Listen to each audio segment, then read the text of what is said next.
Yeah. Yeah, no, just in case like a question comes up and like, because last time I was sending it on WhatsApp and it might be easier. Sure. Hello, everyone, and welcome to this session. We begin with the second live Q&A for human rights and human wrongs. I hope that you can hear me clearly. Please let me know if the volume is not very good. Joining us today are, of course, our instructors, Joshua Castellino and Sarah Bradshaw, both joining us from London. And it's about 6:15 p.m. out there. What is that noise? Is that a fire alarm? No, that's not a fire alarm. That's another urgent attempt by the police to get somewhere. So. All right. So see, so that's a sound that you normally don't hear out here. So please forgive my complete distraction. Yes, and yes, my name is Chiteshri, and I'm joining you from New Delhi. We're going to kick this session off by just going through a reminder of what we have learned in the course so far, which is from modules 1, and we just released module 4 today. I hope everybody is enjoying the sessions that we have, especially looking at affirmative action this week and looking at the various rights of various groups. And I'm going to kick this off, Joshua, with this comment that actually came in the discussion forum, which I just thought was interesting for us to begin with, is that I'm just going to read the comment verbatim for a second because it's very well phrased. Somebody said that what makes human rights highly contested and eventually difficult to enforce is their ambiguity on meanings. Simply asked what is a human right, the answer is always very subjective because of cross-sectional perspectives that includes religious, cultural, and political connotations. Meanwhile, if you want to look at the definition of humans, largely people say that that's not a contested topic at all. We more or less recognize who are human beings. And so when you're talking about differentiated rights for some groups, why is there this ambiguity? What he says that because we spoke about some rights being afforded more to some groups versus the others. But he says if there's more or less universal definition or understanding of who human beings are, why this need and why this conflict between affording different sets of rights to different people. And the person has given his comment on that, but I would love to hear this from the both of you. What your thoughts are? Well, hello everybody, and thank you also to Teshri for staying up late in Ahmedabad and for hosting us. And hopefully, I agree with what Teshri is saying. I hope that you're enjoying the course and the 4th module that has just been released. It's a very good question that our viewer / listener has asked there in the context of the contested rights of the contestations around human rights. It is true there is no discussion really about the definition of human. I would argue it's also true there isn't a major discussion around the content of rights. The problem is the extent to which we are looking for rights in particular places, the extent to which we can access those rights, and the differential treatment that is material to who you are in accessing those rights. So let me just break that down into little bits. First of all, to say there is a contestation about rights is to fail to recognize the fact that rights have been codified in legal systems. So there are rights. If you say what are the human rights in India, you can define what the rights are in India. You might have different sources for it. Some of them might be international legal sources. Some of them might be Indian constitutional sources. Some of them might be sources in statutory pieces of legislation. So already the fact that there are many sources means there is absolutely room for confusion and interpretation. So, but it's not correct to say we don't know what the rights are. It's just that we might differ in terms of which right we give precedence to over a context based on where the source is. So that's one element to it. Then you say, well, what about the difference in let's say, the rights accessible in India compared to the rights accessible in Sierra Leone, compared to the rights accessible in Great Britain? Is there a difference? And again, the answer is yes, there may well be a difference. At a universal level, the rights that have been agreed are all broad frameworks. Many of these have been codified and there's some detail on it. But inevitably, because of state sovereignty, each state can interpret the rights in their own legislation in a way that fits within their cultural patterns. So you get discrepancies there.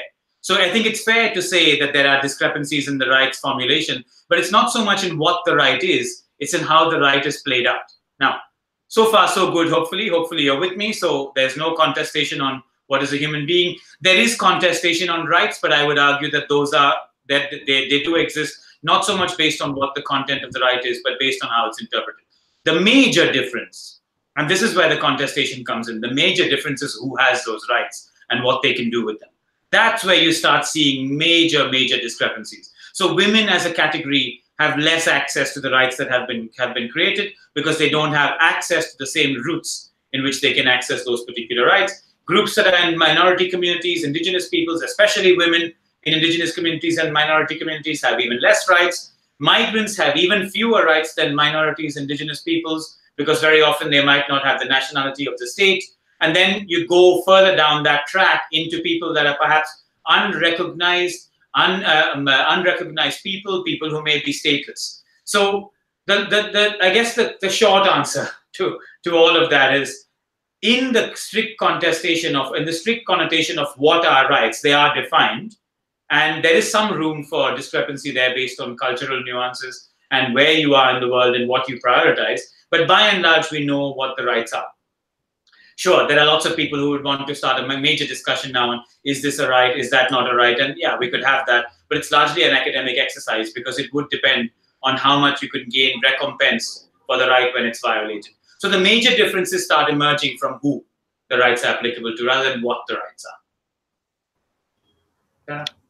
I'd say about in terms of human beings, and I don't think we're necessarily questioning what it means to be a human being or the definition of that, but we do have to have, obviously, bring in the issue of when life is seen to begin and those rights begin, because that for me is when the notion of the human and the being is around when we actually are counted as such and when the right begins there. So I think that's another layer that does have to go on to that as well. No, I think that's a good point, actually, because many societies do define the start of life and many don't. Yes. The ones who don't define the start of life really are the ones who are keeping somewhat of an agnostic position on the whole abortion question. The ones who do define when life starts are also often taking a stance, one way or another, with regards to that question. It is much more subjective than it is objective in terms of that. So I think that's where that more grey area, that subjectivity comes in, is around that. And of course, it's a hugely important issue when you're looking at gendered rights. Yeah. I mean, in the context of child rights, because that comes within the remit of the Convention on the Rights of the Child Rights Convention leaves that question unanswered, mainly because to get any kind of agreement at international level needs broad consensus, and there isn't broad consensus on it. But interestingly, there isn't even necessarily consensus on what the age of childhood is. So 18 is what most people in Western societies consider to be the end of childhood and the start of adulthood. But actually, even Western societies, Britain, for instance, has 16-year-old combatants. That means essentially child soldiers. But they're not child soldiers in the way that you imagine child soldiers to be in Liberia, which is where you often hear about the horror stories of child soldiers. So absolutely, there are areas of contestation. But just to say in terms of what are rights, that is less contested. It's who it's applicable to. So in this case, what I was saying earlier would be, is a fetus now a right, or is a fetus not? Is a fetus a human being, or is a fetus not a human being? That's much more the pertinent question rather than what rights flow from that. So. Well noted. Thank you so much. I think when you spoke about the age of a child, something that came back to my mind instantly was, I remember the first time I had read about what the age of consent in the UK was. And for me, sitting out here, that was just shocking that a child as young as 13 is capable of giving consent, especially in the context of sexual rights, reproductive health, and understanding your own body, because that's just something that is I think very starkly cultural. It was a bit of a shock, but then over time I understood that yes, there's a certain sort of education system, a certain sort of upbringing which students in a different country and maybe youngsters in a different country have. And I apologize for there's obviously something far more exciting going on in London than this particular question and answer session at the moment. Sorry. Apologies. Yeah, I'm so sorry. But yeah, so coming back to what we were talking about, I'm going to try and not let that distract me, but it's a very interesting sound, to be fair to it. But yes, but I was just thinking in the context of, especially, this is a question specifically for you, Sarah. When we're looking at the age of consent, we're looking at a child's age, and then you're looking at the gendered perspective to, who is capable of giving consent. There's a slight power dynamic to it, and then there's a cultural aspect to it. And in all this, we're thinking about reconciling a child's autonomy and mostly she being able to express that this is when they want to explore themselves or maybe understand more about their sexuality. And on one hand, you have the state or educational institutions saying that this is not the time in which this needs to be learned, and the medium of instruction is different. And you have courts interpreting the age of consent at a different age. I'm just thinking broadly, what do we ever find a universal time in which something as sensitive as this can this be homogenized? I mean, why do we find that in some countries the age of consent is so young, in some other countries it's so much more higher? There's so much debate about it, and yet there's so much need for education in sexual and reproductive health, and then eventually it just comes down to a discussion as to whether that person is a child or not. I just find it a continuous loop, and we don't seem to have answers for that, even though it is 2019. I think that one of the issues there is this notion of constructing a group of people as a homogenous group of children, and thinking that all those children develop at the same time, have the same interests, all the rest of that. And then when they go one day over a certain year, then suddenly they're no longer a child. Yes. And so one day they can't make decisions, and the next day they can make decisions about, they can vote, they can do this and the rest of it. And I think it's the whole construction of childhood and how we think about it that needs to be thought about there. And when it comes to consent, then consent is about consent. And for me, consent is about, it's not an age issue. It's if you are able to freely and offer free and informed consent, that's what we're interested in. Now, that's about education. That's also about culture. That's also about how you develop yourself as a person. But to suddenly say that, when you're 15, you can't give consent, when you're 16, you can, just one day makes a difference, then that's hugely problematic, because things don't change like that. So what I think we need is a discussion, rather than a discussion about childhood and the child, is the discussion around consent and how we understand consent and how people negotiate consent. And when we're thinking about education, how we educate our young women and men around the issue of consent. What is consent? When do we make sure we have consent? How do we make sure we have consent? How do you have those negotiations, those discussions? And I think that's really the key issue. It's not, and I think we do get bogged down by saying, well, they're a child. Well, that child in one culture could be working, keeping a family, etc. In another culture, well, they're a child, they can't do anything, they're not expected to do anything. I think it's that whole issue of childhood that I find, obviously, I'm not advocating free child labour, sure. But on the other hand, we do have to be careful around that, because if we're saying that if you're a child and you work in a factory, you're exploited, but when you're no longer a child and you work in a factory, you're not exploited. Well, of course, you're still exploited, but we don't call it exploitation, we call it wages, and we call it jobs and employment. So it's that whole thing, that this sudden leap just on these artificial barriers. And I think that's something that needs further thinking around, particularly when we're thinking around consent. Let me add an example that in a sense highlights what Sarah is saying, and also the implied question within what you were saying, Chiteshri. Suzie Tio. Suzie Tio was a young 13-year-old Malaysian girl of Chinese origin. Context is important here, because in Malaysia, there are at least 3 major groups. I mean, there are others, but there are at least 3 major ethnic, religious, linguistic communities: the Malay, the Chinese, and the Indians, Indians from India. Suzie Tio was a girl of Chinese ethnic origin. She decided at the age of 13 that she wanted to convert to Islam. Now, there's a whole reason for why she might want to do this. It's not to do with the Malaysian state and the way the Malaysian state gives particular opportunities to its population, and that's defined as its indigenous population, which are Malays and not the Orang Asli. Those of you who follow the discussion might know that the Orang Asli are actually the indigenous people of Malaysia, but that's just to highlight if you want to read more on. But essentially here you have an ethnic Chinese girl who decides she wants to convert to Islam. Her parents say, but she's a child. She can't convert to Islam. This is a question that you have to ask us. She needs to get our written consent before she can convert to Islam. Now, that is true in Malaysian civil law. But Malaysia has a religiously plural system, a bit like India does too, where you have religious personal law. And according to religious personal law, the applicable legal regime is Sharia law. According to Sharia law in Malaysia, a girl is at the age of consent when she has had her menstrual cycle.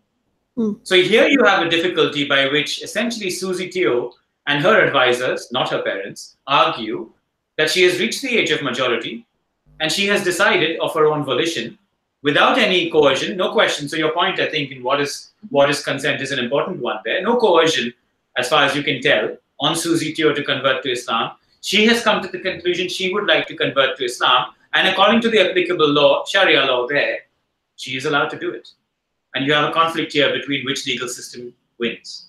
Is it the Sharia legal system, or is it the Malaysian civil legal system? And whose rights get privileged here? Is it Suzie Tio's rights, or is it Suzie Tio's parents' rights? So you have these conflicts, and there isn't a clear answer to these questions. Really, there isn't. You know, you have a similar issue in India around gender. They often arise on questions of gender, but you often have these questions around which is the applicable system that you ought to follow. And I think this just highlights the fact. But I would say in the Suzie Tio case, along the lines in which you have argued, Sarah, that I would be a lot more comfortable with that decision of Suzie Tio to convert to Islam if I was sure that there was no coercion on her part. If she came to that decision freely and fairly and was fully informed of the consequences of that decision, then I would have less of a problem with it. So in a sense, what we would be doing there is we would be privileging the rights of the individual over the rights of her parents. And I'm not so uncomfortable with that. Other people might be. I mean, it does come down again to when people have the cognitive abilities to work through when all the information to make those free decisions. And again, people develop at different times. And this age thing, well, at 15 you can do this, 16 you can do that, 17, 18. We know it varies across the world, and we know they're not standard. So we know that, you know, it's not that children are different in one country than another, it's that the laws are different. And the age that we allow things to happen are different. So it's all highly subjective again, but the issue of consent shouldn't really be subjective. No, the issue of consent is what's clear. If there is no consent, then no, and if there is consent, then why shouldn't people be able to make their own decisions around? But Sarah, you know, when you say this, I fully agree with you, of course, that the issue of consent shouldn't be subjective at all. But as you say this, and this is something that I think anybody who works on law at the same time looks at social reform, the law feels the need to sort of codify, put it in terms, make it a very clear statute, make it very, make it simple for somebody to interpret for the eons of time that this is the time in which this changes. And we see very clearly, especially in the context of human rights, gendered rights, and various contested rights, is that it is so subjective, and, you know, society law is not able to keep up with various social changes happening. And especially, I think this becomes, rather than in fact focusing on the issue, a lot of times the questions that a nation is discussing, or the issues of current affairs, is always a legal question versus what society demands. And I'm just wondering, you know, as we move on, and in considering that we have such a strong legal system and an international practice that is set with our various statutes and conventions,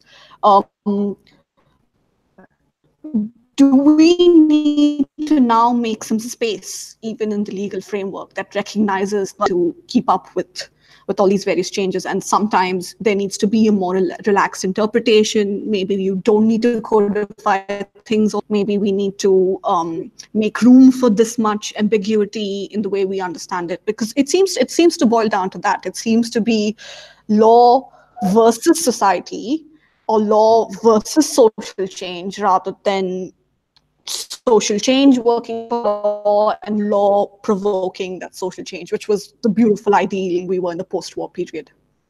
Your thoughts? So, I mean, it does vary, first of all. You know, law often is a lag indicator. So society changes, society comes up with a new consensus, and the laws then change, or the laws are made to change to reflect that consensus. But law has also been a lead indicator. I mean, the abolition of slavery, the prohibition against genocide, in very many cases, law was the one that compelled a new standard to be framed that then forced other behaviors to change. So it's difficult. I mean, law tends to be a lag indicator where the issue has not been so overwhelmingly important to people that there has to be a change. So very often then the change occurs and then law recognizes it. I would argue that LGBT, certainly the LGBT issues, is a classic example. You've got now social mores that have accepted this LGBT issues for much longer. You would argue they should always have accepted it, but social issues, social mores didn't move on with that. And certainly law wouldn't have been the one to drive that particular change. But you could also argue that in some places like Australia, there was an attempt for law to drive that recognition and for society to follow. So it's not always very clear that law lags behind, but it's true, by and large, it tends to be a lag indicator. But sometimes law can also be a statement, and law can also be a standard setter. Should there be great way, you know, is the law set in stone, first of all? Just to deal with that particular issue. No, I mean, the law is not set in stone. Yes, it does, in a written down form, usually in black and white, usually in print, it does set down what a particular rule should be, but it's often interpreted by lawyers, it's often interpreted by civil society actors, it's interpreted by judiciary, and it's not always that the interpretation makes it back to change the law. So gradually you have a practice that emerges around the interpretation that is the current law now, irrespective of what the text might say. But just in international law terms, I don't think that it would be useful to, every time there's a change, go back to try and reconceive that change in the document. Why? Because that process is extremely costly and time consuming. And actually, it's much more a law and practice approach. That it's for civil society actors, for advocates, for judges, for others around that society to start pushing the law towards a more progressive direction if it's not already there. I don't think going back and redrafting, that gives work to some very privileged people, by the way, and I'm sure they'd welcome it. I might too, but I'm not sure it's necessarily what society needs. No, and I think if you go back to redraft the law, then it allows you also to go backwards as well, not just forwards. Absolutely. I always think that leave something if it's actually working, and we can make it more progressive around the margins rather than go back and reopen conversations, which could actually lead to the opposite from what we wanted. There's a very famous international lawyer, political scientist called Matti Koskaniemi, a Finn, and he's written this great book called International Law as a Gentle Civilizer of Nations. This idea that essentially the law marks down a point, a red line, if you like, on the ground, which we will not cross. To give you an example, in the past, you wanted to get information out of somebody, well, you know, you can beat the hell out of them till they confess. And then you get to a stage where you think, no, actually, you know what, that's not acceptable. No matter what information this person has, it's a marker of our civilization that we will not beat them into a pulp till they give us the information we want. We will instead use other means. We'll persuade them. We'll explain to them why we need the information. And I think that's, in a sense, that's the prohibition against torture. It's a line in the ground saying, you know what, under no circumstances is it worth crossing this particular red line. And in a sense, to think about law as a gentle civilizer of nations is a useful concept. The problem is, as Sarah says, at a time when we are being uncivilized, which is this particular time at the moment, there is a real risk that it can unravel. Yeah, and of course, even though the red line's there, of course, people are still using torture and people are just finding different ways of torturing, absolutely. Which isn't, you know, we're not going to bash their heads in because we know that's unacceptable, but we can do these other more subtle. Yeah, and I think subtle forms. And in terms of the world affairs, certainly what we are living in Britain at the moment, you know, I think a number of people who would otherwise be talking about the prohibition of torture have begun to wonder about some exceptions. But, you know, this is the difficult political environment we live in. But. Noted, thank you. I'm going to circle to a question which has come into our chat right now, which is that regarding affirmative action, can we think of any examples where affirmative action has had a negative impact in society rather than promoting the rights of minorities? You want to go first? Did you want to go first? I'm just drinking some water. Okay. Yes, I can. I mean, I can give you a very specific example. I alluded to Malaysia before. and Suzie Tio. But essentially, when you think about what the principle of affirmative actions are, affirmative action measures are usually, and there are exceptions, but usually conceived of as temporary measures that are specifically targeted to a category of people, a class, if you like, of people, in order to bring them up to parity with the majority. So usually affirmative action measures should never be permanent. They should cease when parity has been achieved. And there should be a way in which you can measure whether the affirmative action measure is actually achieving what it's supposed to do. I mentioned Malaysia because in Malaysia, you have a process by which at the creation of the Malay constitution, there was a decision taken to make affirmative action measures for Malay populations. And that means for populations that are of Malay origin as opposed to Indian or Chinese origin. But the idea really was that at the time of independence, the Malay population was below the Indian and Chinese population in terms of educational attainment, life expectancy, ability to get jobs, connections, all of those kinds of aspects. So there was definitely a rationale for creating an affirmative action measure then. The question is, can this be an affirmative action measure in perpetuity? And the problem if you make it an affirmative action measure in perpetuity is that then you ultimately create a new system of privileges. So yes, affirmative action measures in that particular context needs to be rethought to think about whether the Malay population as a whole, now there are some Malay populations that desperately need those affirmative action measures, but there are also some Indian populations, there are some Chinese populations that might need it. There's also the Orang Asli population of Malaysia that might need it. So there are different groups that you might need to look at to understand what the gap in attainment is.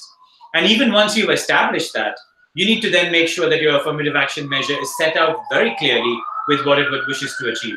And that's where many affirmative action measures fail. So there's an ongoing discussion in US law schools, for instance, about the extent to which affirmative actions measures given to Latino students mainly, which gives them points towards getting them into legal education, actually unfairly discriminates against the white American student. So I think there are these questions that are very, very legitimately asked in various societies about the design of affirmative action measures. And yes, there are plenty of examples where affirmative action measures, instead of giving a hand up, in a sense, to a group that faces structural discrimination, actually affords a privilege in perpetuity. And in that case, the affirmative action measure goes against the grain of non-discrimination clauses. I think that answers the question. I mean, it can obviously, when you're saying in those cases, can do harm. But I think more generally, it's often used as an excuse for not putting in place affirmative action as well. People say, well, we'll get people in place who don't actually have the qualifications, so they won't be able to do the job, and it'll make the system worse if we actually go with affirmative action or quotas, etc., etc. So I think it's often used as an excuse to not do it, but on the other hand, sometimes it can actually mean that you are actually saying just privileging a group rather than actually giving a group that need a leg. Yeah. So you often hear about, the term, and I think in India, people will be familiar with this so-called creamy layer. This idea that affirmative action measures benefit a particular group within the class of categories you're trying to protect. Very often, women are not among that creamy layer. So you might create an affirmative action measure for a particular minority or indigenous group, but then the people who access that affirmative measure do it on the basis of their privilege within that particular community. And that is a problem too. So. Okay.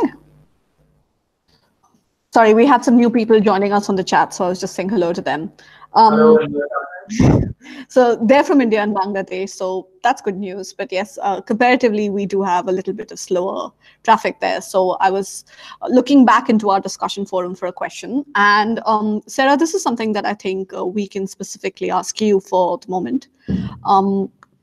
This was in the context of the reading that has been given as of last week, which was looking at two authors talking about sexing a convention, unsexing a convention versus supersexing a convention. And they said that they do not believe human rights should be segregated between the sexes because when we're looking at the focus that has been on communities, groups of people at risk, and largely through environmental and policy factors, whereas supersexing can be very divisive and their fear is that there would be divisions within this notion, as in would the sexes then be broken down further into race or language groups.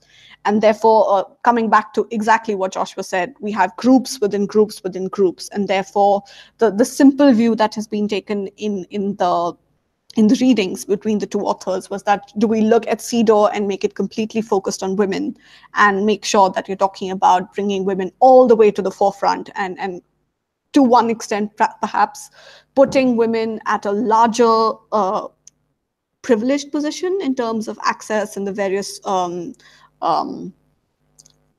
benefits that could accrue to them versus men?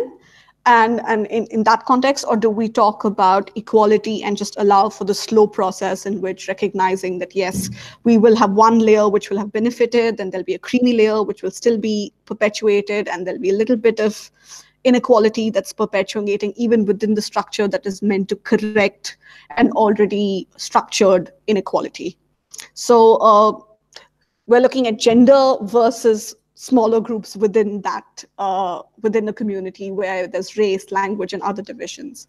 And where does gender stand amongst these various subcategories? I think there's a couple of things to start with there, because if we're, there's the issue of gender, there's the issue of prioritizing women, which is different from taking a gender perspective. And then there's the issue of intersectionality, where gender intersects with age, with ethnicity, with race, with disabilities, with sexualities, etc., etc. So you've got those three big issues there. So if we think about, you know, CEDAW is very specifically women, and for many people, and it's funny, I was in a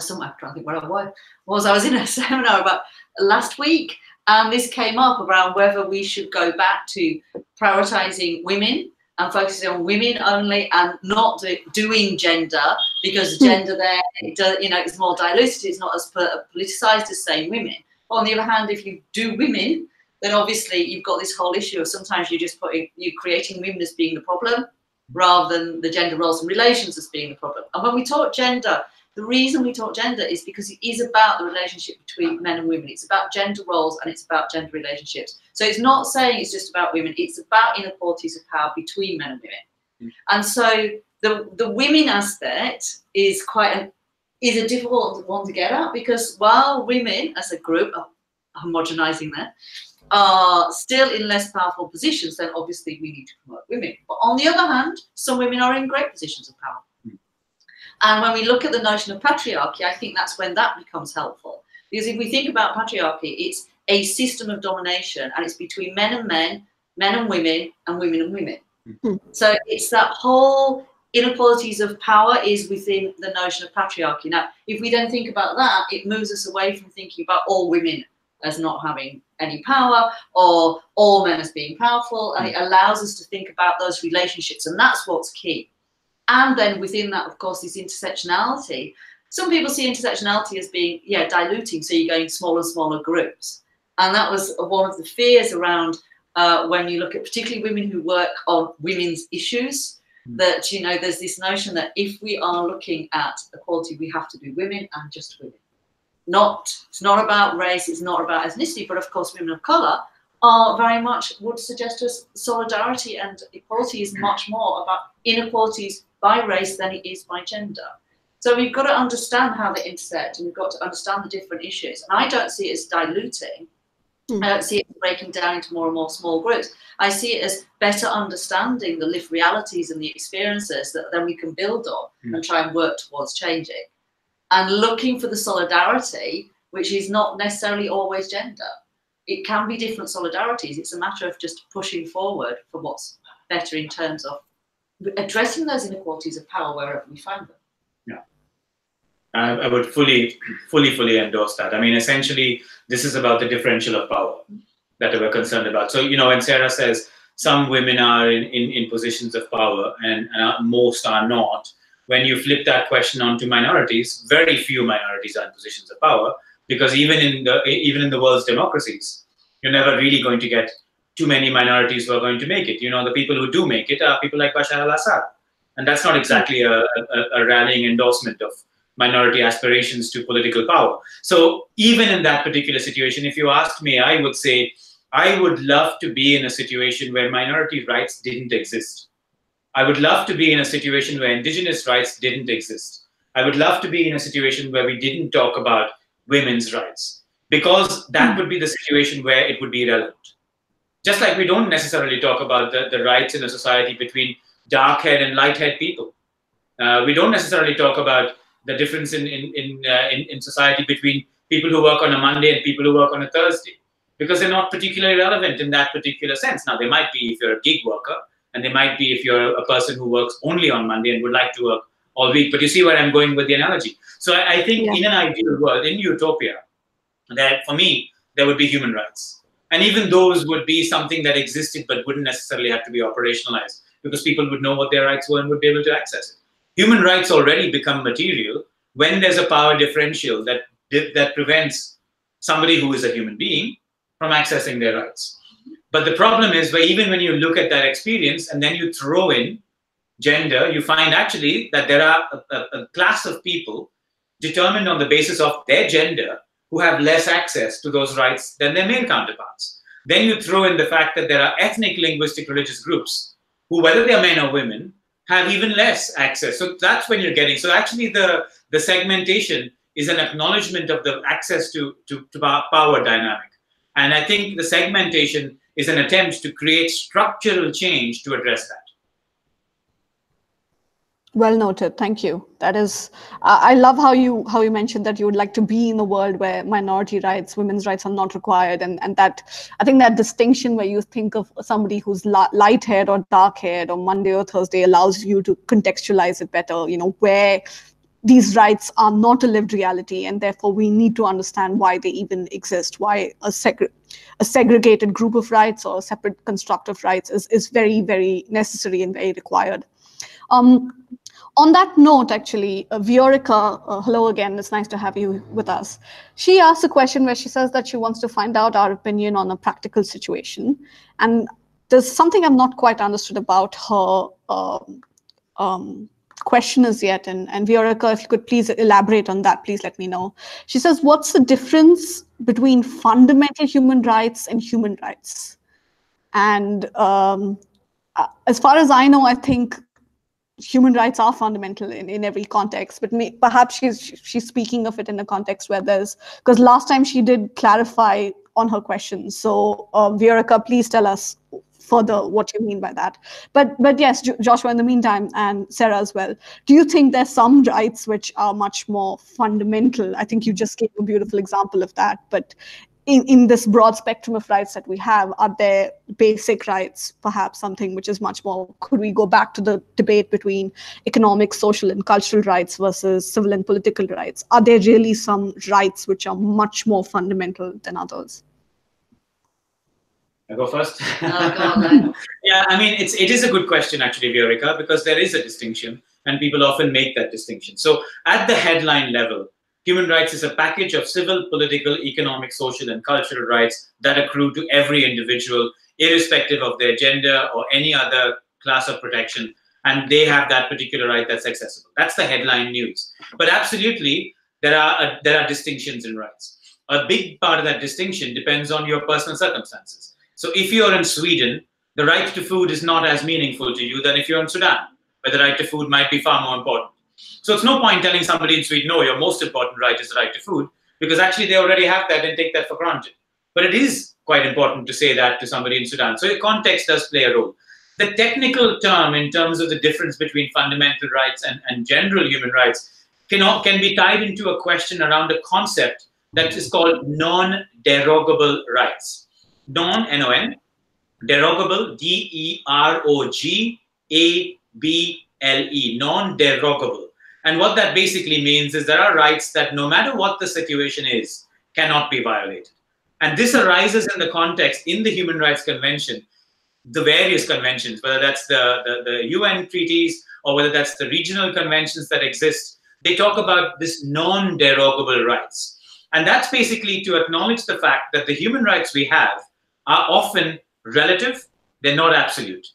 And inevitably, one right is relative. Your right to be listened to by Sarah and me trumps Sarah and my right to leave this room and go do something else. because ultimately there's a balance of rights, and we need to accept that there is a balance of rights. But non-derogable rights are rights that you cannot change in any circumstances. So derogable rights are rights that can be suspended or interpreted or weakened in, for instance, a state of emergency. Give you an example: right to information, freedom of expression.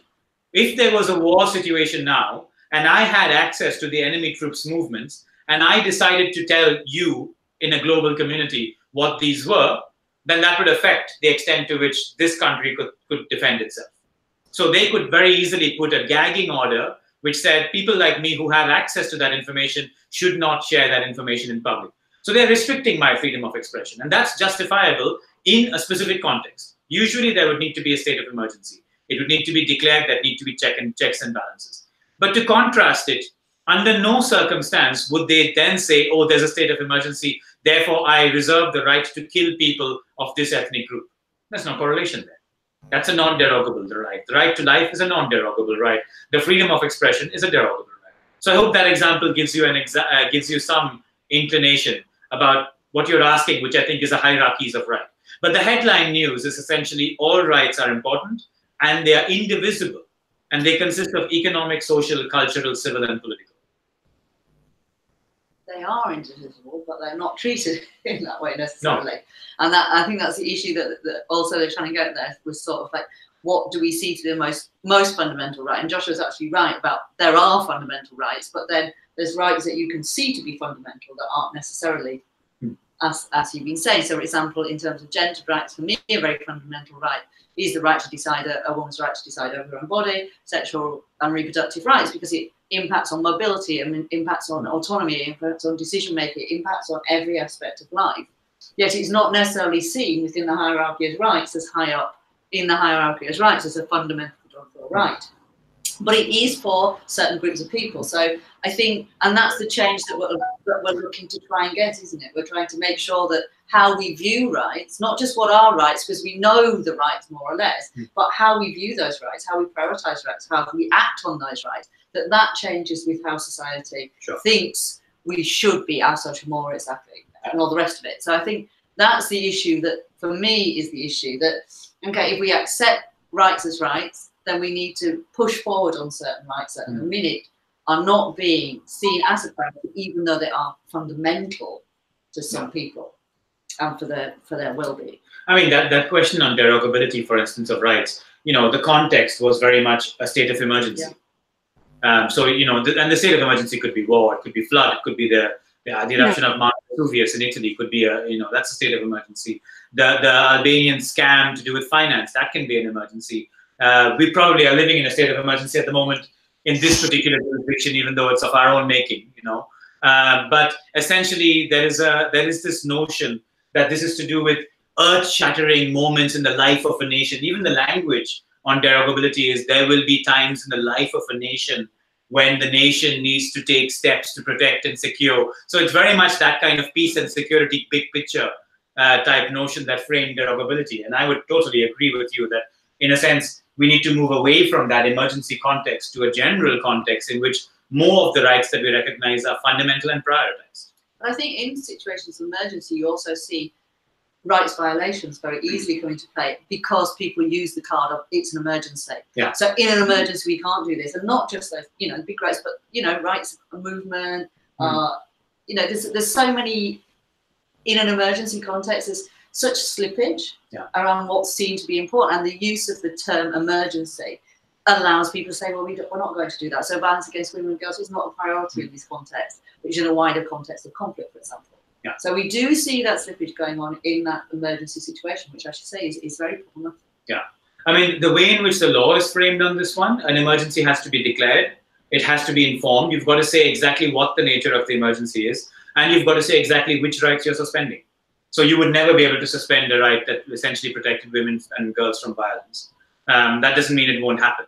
That doesn't mean that security services won't fail to prioritize. Slippage that you have in that context. It's not, you say one thing, but then it allows a slippage of other rights that you wouldn't normally say that's what I'm going to do. Because of course you wouldn't say we're going to have more violence against women. Exactly. But that is what can occur because of that slippage within that particular context.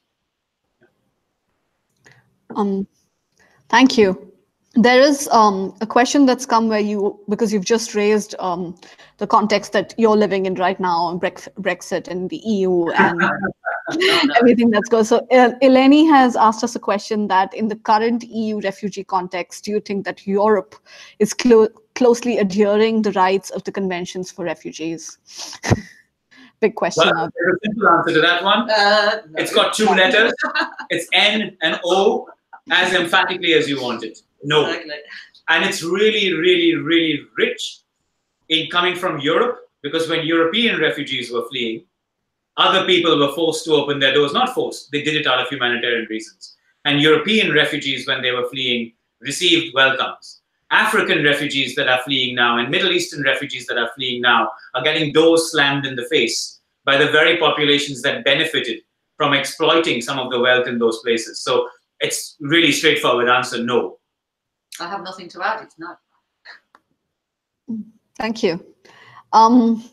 Let's circle back to a question that had come in, all the way at the start of the previous lecture, but also I think we are going to explore that topic way better in this 4th module as learners actually get into this context, where Joshua, you talk about subject in law versus object in law, and how it's very important for us to understand the theoretical difference between that, and the point at which entire groups of people moved from becoming objects in law to subjects in law, and what that meant for their legal personhood, and then of course for their actual personhood, which is, I think, a celebration of the human rights movement. That's something that really made a lot of people think about what so many years of colonial history, and then regimes that allowed for not even recognizing some people as human and into now becoming human. And in that context now, if you look at exactly your very, very clear answer that Europe is not doing enough, do we now need to look at the fact that, yes, while we do recognize refugees as people and they are very much subjects in law, at least in theory, do you think that that's not being abided to? And what needs to change in the current context? Because as far as I know, me sitting out here, I know that Europe at least has a court of human rights. It has an entire system that's supposed to put all these things into clear channels where things are supposed to move. Processes don't just get stuck. It moves because there are mechanisms in place that allow it to be so, whereas this doesn't exist in many other countries or larger regions. So are we looking at that aspect of theory again, or do we just need to go back to that and truly understand what that meant?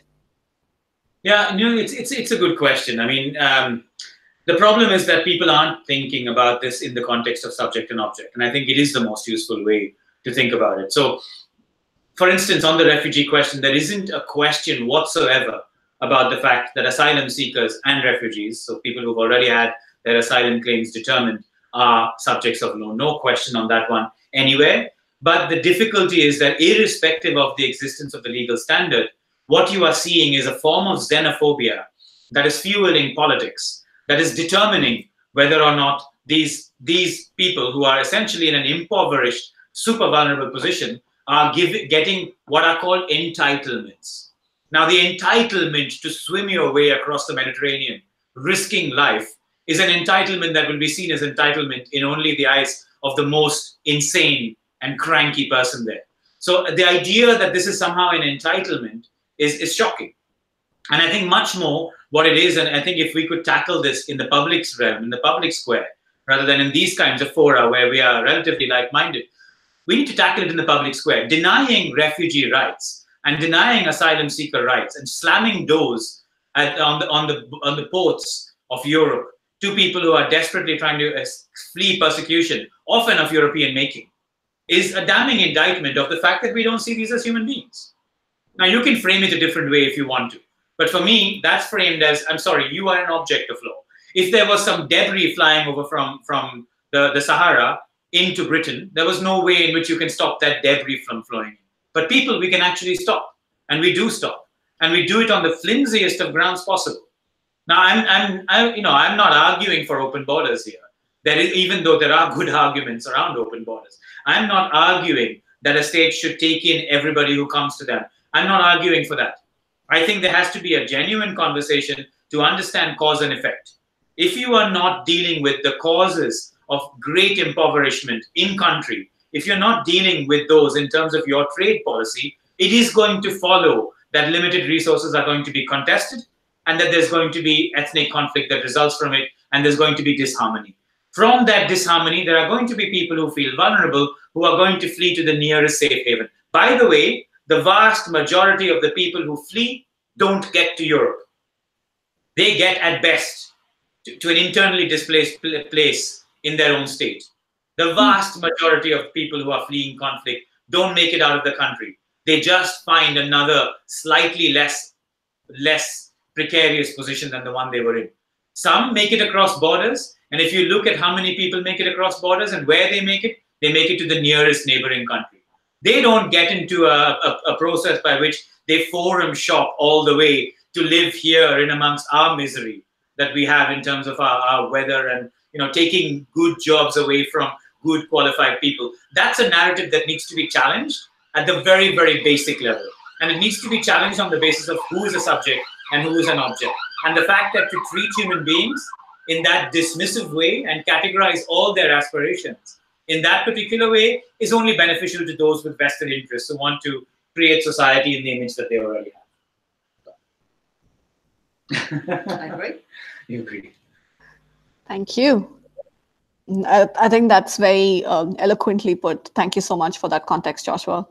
I'm going to take the final question that we have today, which is from Linda, and it says that in various least developing areas, even remote villages, what could citizens do for their rights to be able to access basic services? Now, I think this is a slightly different question. You're looking at what of your rights can you use to access basic services. So I'm just wondering, Linda, if you could please expand on your question. But how I would interpret it is that just in terms of citizen empowerment and to understand what rights do you have just to ensure basic governance, infrastructure, information, maybe mechanisms where you have the knowledge to access your basic services. Are there any rights that enforce that and allow for that? One thing that I would like to chip in out here and say is that the best thing that we can offer to you, Linda, is that we have these courses here right here at the SDG Academy, which are completely free of cost and available to everybody. And if you could please spread the word, let everybody know that this is available to you and accessible to you, even just via your mobile device. That's one big form of access that is now being enabled thanks to these forums. But Joshua and Sarah, in the larger context of other essential services, do we have rights that afford people essential services in places which are far too remote for other typical mainstream services to have reached? Want to go first? I'm trying to think about the question. Puntos de encuentro, for instance. How would Puntos de encuentro be able to use a rights framework to gain services that they would otherwise not have? If I'm thinking about how you can do that, I mean, obviously rights are, it's an interesting language to use because rights suggests that someone has the obligation to respond, whereas needs doesn't suggest that. So the very language of it is powerful in that sense. And if you have someone who's lobbying around rights, then obviously that's important. But how you actually get, and I think more fundamentally the question is around how do you actually get people to understand they have rights in order to demand basic services rather than what rights those are? Yeah, that's right. And I think, like, for example, then we can think of education, but of course formal education can do the exact opposite. Then to explain to people what their rights are, if we're using formal education to keep hierarchies as they are, then it can actually not educate people on their rights because they don't want people to know their rights. Yes. So when you're looking at that, then if you look at civil society and what they tend to be doing, it is very much going at community level, working in community groups around what rights are, what rights you have, and how to exercise those rights. And you mentioned Puntos de Encuentro, for example, what they've done is they have a magazine that they distribute by hand. So someone can collect, well, gets on the bus, carries a parcel of them up, then they distribute one to the other around villages, and everything's written in a language that someone with primary education can understand. And they translate very complex ideas around laws, around rights, into very simple language. And then people read it and in their groups, in their communities, talk about it, and then pass the magazine on to someone else to read it.